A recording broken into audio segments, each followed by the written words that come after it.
Selling, not telling. I don't know if you heard, but in 2016, the United States elected Donald J. Trump as our 45th president. And when we vote again in November, he's slated to be the Republican Party's top of ticket candidate. 45's cut from a different cloth than most previous U.S. presidents, and the nap of his burlap definitely rubs me the wrong way. But this post isn't directly about Donald J. Trump. It is about presenting facts rather than hyperbole. Facebook, the all-knowing, all-seeing arbiter of truth, has a paid advertisement deriding Trump that bemoans that the U.S. now has 1 million more uninsured residents than we did in 2016. I looked at that number and thought, okay, how many more people does USA have now than we did in 2016?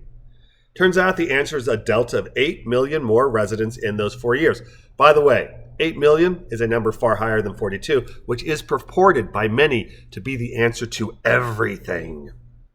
Seeing the ad, I posted a picture of Donald Trump with a Pinocchio nose, along with, okay, in no way excusing Trump or his atrocities, but the ad saying we have 1 million more uninsured U.S. residents than we did when Agent Orange took office fails to note that we have nearly 8 million more U.S. residents now as compared to then.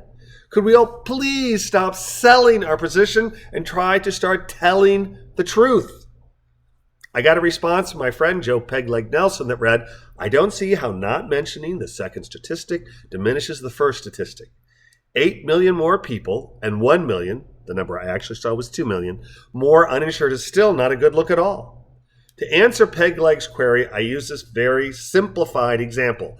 All prices are in U.S. dollars. In 1960, gas cost $0.31. In 2010, gas cost $2.28. In 1960, minimum wage was $1 per hour.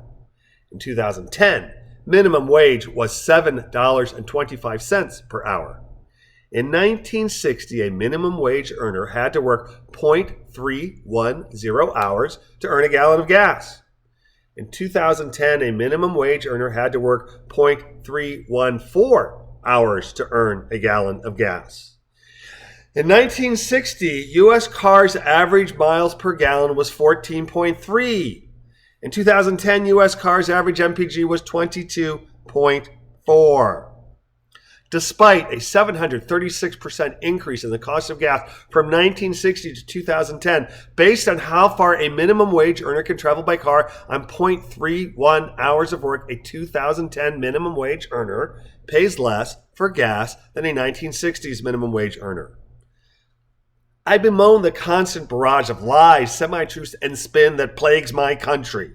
Donald Trump et al. Is a blatant spinner of outright lies who seems to believe that President Abraham Lincoln got it wrong when 16 declared, you can fool all the people some of the time and some of the people all the time, but you cannot fool all the people all the time. Trump's strategy is he can divide and conquer using atrocious lies with impunity because we, the sheeple, have become so lazy that we are willing to believe whatever we are told so long as the information supports our confirmation bias.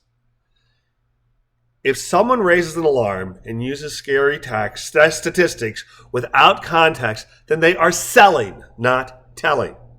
Questioning everything along with fact-checking is our only defense in a world where lies rule and truth is a valueless commodity. By the way, the ad I was bemoaning used terrible verbiage when it said the U.S. now has 1 million more uninsured than we did in 2016. The actual answer is that more than 1 million Americans have lost health insurance coverage since 2016, according to a new report from the Congressional Budget Office.